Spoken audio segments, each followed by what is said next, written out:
Hi everyone, it's Hannah back at MSc and I'm here with Mr Conneely, the best maths teacher in the world, I'm joking.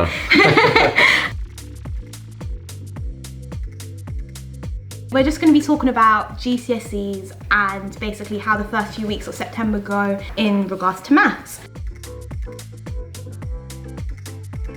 So maths GCSE starts with year 9. We spread it over 3 years. The first few weeks is a lot of number work and prime factors, highest common factor, using Venn diagrams, a lot of algebra, expanding brackets, getting the basics right, and also some stats, averages, mode and mean, and fractions, decimals and percentages. So the first 4 topics really, sort of core skills that you really need to know. Yeah. So what type of homework do you give them? We are moving to, there's one written homework every 2 weeks or so, and each week they also do some skills checks. So the pupils get a chance to practice a range of skills, and that's something we've been doing now to try and get revision as a habit really early. So it's not, I'm just doing this topic, you need to be constantly revisiting lots of topics. And at the start of GCSE, you'd be covering stuff that you really should know from year 8. Is there anything that students should be doing in the end weeks of summer to prepare for it, or? If they're coming, I think at the start of GCSE, I'd like to think students can still enjoy themselves a little bit. So at the start of GCSE, I would say you just got to, I would never advocate taking a 6-month break from maths or a 6-week break from maths. I think over the summer, it's always nice to keep your hand in.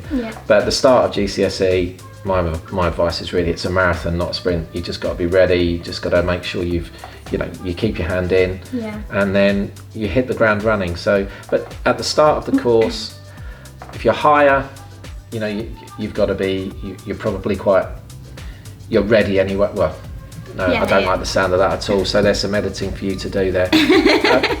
I think you go by sets maybe. If you're in the top couple of sets, you know that you're already quite a naturally gifted mathematician, or you're there because you work hard and you've got the basic skills. Those pupils in the middle sets maybe have to practice that a little bit more. Those on foundation, if you know you're going to be doing the foundation GCSE, you can either hope that you can work hard and get onto the higher, or you've got to get those core skills mastered. And I would advocate you speak to your teacher in the summer. What do I need to get?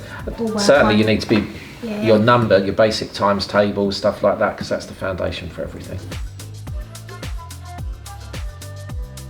Will half term be a time to rest, or would you want them to do further study? I think at the start, as I say, it's a marathon, not a sprint. So in those first few weeks of GCSE, I would be saying teachers will be giving them work to do.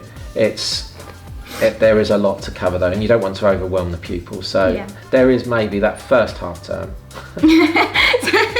There is you'll be getting homework, but I don't think it's going to be something that's overwhelming. So how do you think students can optimise their independent study? So like jump up grades if they need to, or make sure they remember the topic or are good at it or something like that? I think checklists, asking teachers for checklists, red, amber, green, traffic lighting, how good you are, keeping a record of that. There's a lot of web stuff out there at the moment now. Hegarty Maths I know is being used in this school, so you can search, but Mathswatch is also very good. Anything that you recognise as a weakness, try and do some work on it as quickly as possible. Straight away rather than don't waiting. leave it. Thank you for listening. We hope we've helped you in the run up to GCSE Maths. And just remember that GCSE, whether you're doing foundation or higher, as long as you're doing your best, you're aiming for top grade, it's a long course and there's no choice in it, you have to study for it, but as long as you're doing your best, hopefully you'll be fine at the end of the 2 or 3 years.